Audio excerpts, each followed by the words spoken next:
Greetings all. Welcome back to World of Tanks with School Bus. So rolling out here on Airfield, and got my Tank Bro Mother Goose, also in the Lorraine 40T. Interestingly, what we're playing around with right now, we've been playing for probably 2 hours in the new Progetto, the Italian auto reloader with the 3-shot clip, I guess I'll call it. And so we were often comparing that tank to the Lorraine 40T and saying, I think this is a little better, I think that's a little better, and we were doing okay with them. And really we're feeling pretty good about our games, and we didn't have Sixth Sense yet because we're still grinding out that first crew. So we decided one last game of the night, let's go play our Lorraine 40Ts, and that brought us to this battle here on Airfield. And initially it starts out pretty typical. We go up, we get on the middle hill here. I used to go up into what I call the Eagle's Nest, just a little bit north on the map from here, because you got a nice spot to shoot out from with cover. Problem I found with that is that usually teams will support that part of the map pretty well, and nobody works to get vision and control the south end of the map, and then you'll end up with some type of a breakthrough and you have a problem. I feel like controlling this area in the south, if you can manage to keep it, you can defend against a heavy breakthrough in the north a little bit better from here. And there's always counter arguments to that, and I'm sure there are other strategies that work contrary to that. But anyway, we work the south area here, and initially this starts out slow. There really isn't a whole lot going on. I've already lost half my hit points.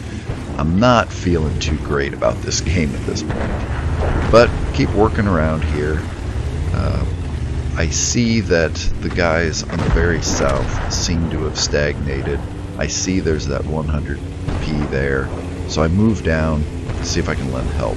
And just as I come around this corner, one of them drops, so I'm feeling really good that I'm down here at this point. T-34 tries to fire at me, misses, and fortunately the 100p isn't paying attention.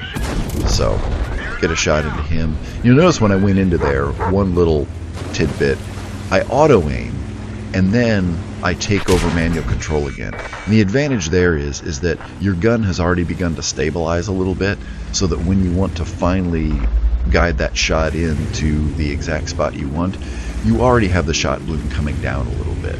So there isn't a whole lot of opportunity to do that, but right there was a great example of it. So I take a shot from the IS, cutting across there, unfortunately.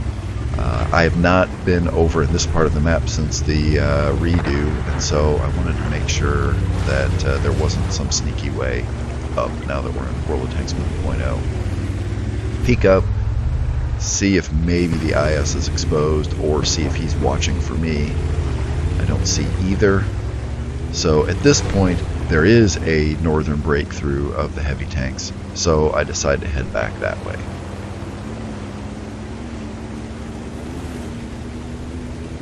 Alright, now rolling back, and it's looking okay at this point.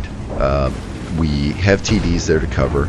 My fear for them is that the enemy is going to flank around this side of the cap and try and flank the TDs.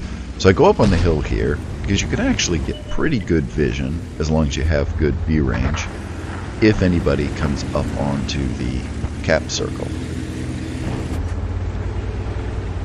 But right about here, Goose is saying, hey, let's dive in together, let's go.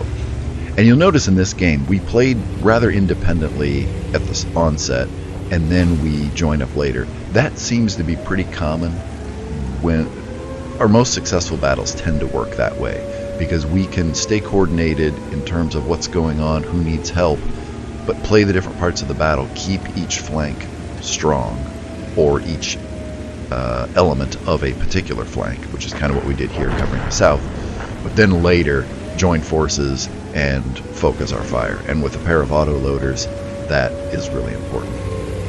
We have 2,400 damage combined. So, he's covering. I'm going to go in and get the vision. There they are.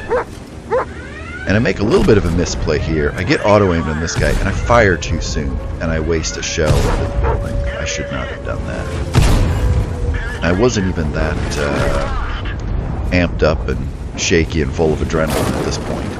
This seemed pretty normal and typical. So I keep backing up. I want to get low as fast as possible because of the artillery. Just kind of keep moving around, but I don't think any shells come in, it looks like. So now, next thing on my mind is, where is that enemy 12T? He is probably the scariest thing for me because he's got good vision and he can do a lot of damage to me from afar. And then, much to my surprise, he comes rushing in here. Don't know why. He could not have been thinking real clearly, or just wasn't, I mean, none of the players were that adept. He just, I don't know why you'd go running in with a pair of autoloaders right there. And now this poor Tiger P. I think Goose had 3 shells and I had 2 shells going into that. So now it's time to get serious about whittling down this enemy team. Our suspicion is, and there they just showed up, that the enemy was going to be coming in on the south side. So now I get moved over here. I want to be already safe, so I get in toward the hill. But I run into a problem in this position, and it causes me to have to make a correction here in a bit. I don't have enough gun depression to be able to peek over this.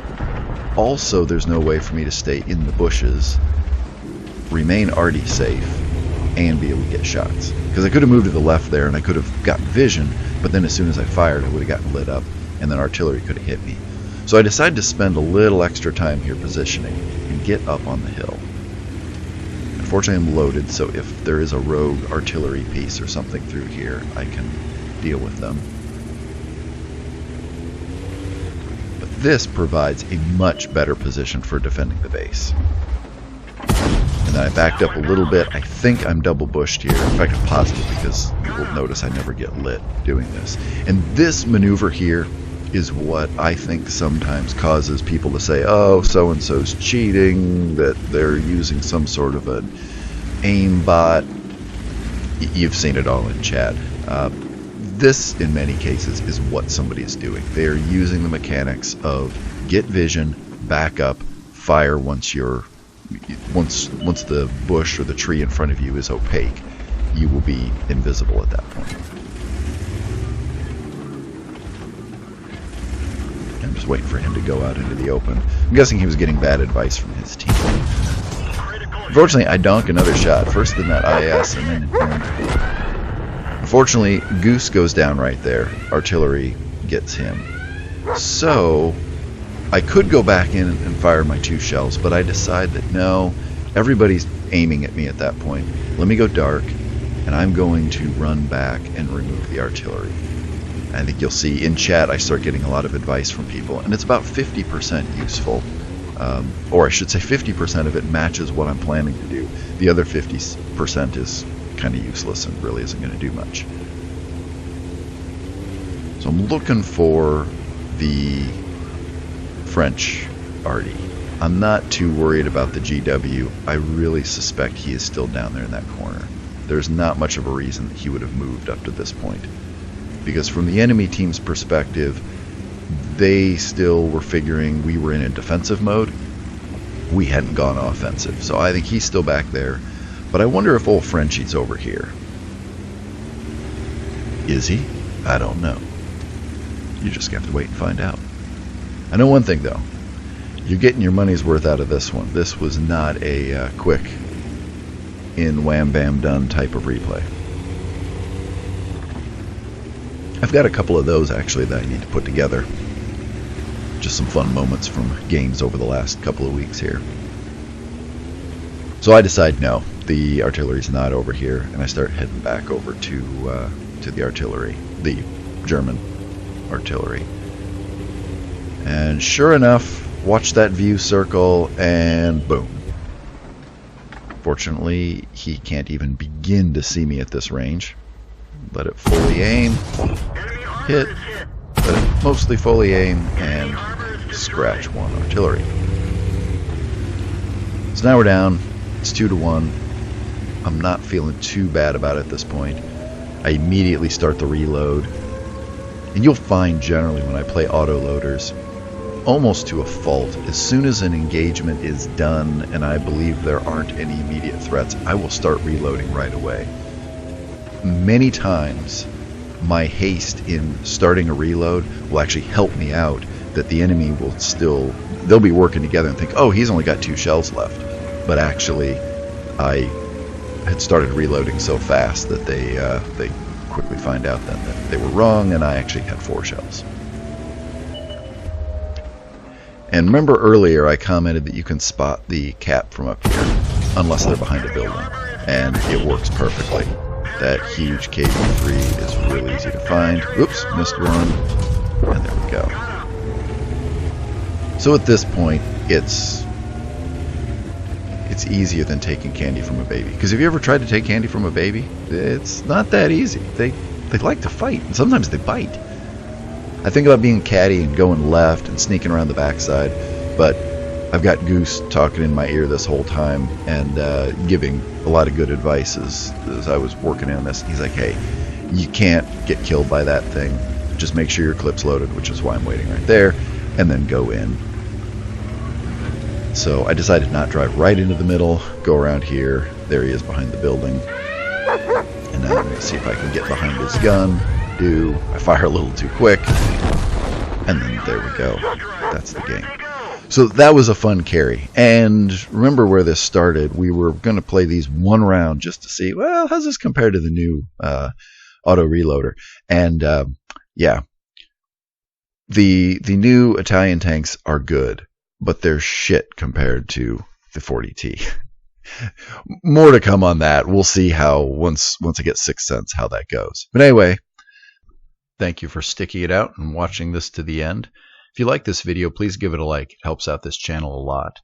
And if you like the content on the channel, please subscribe. And be sure to click that alerts bell next to the subscribe button.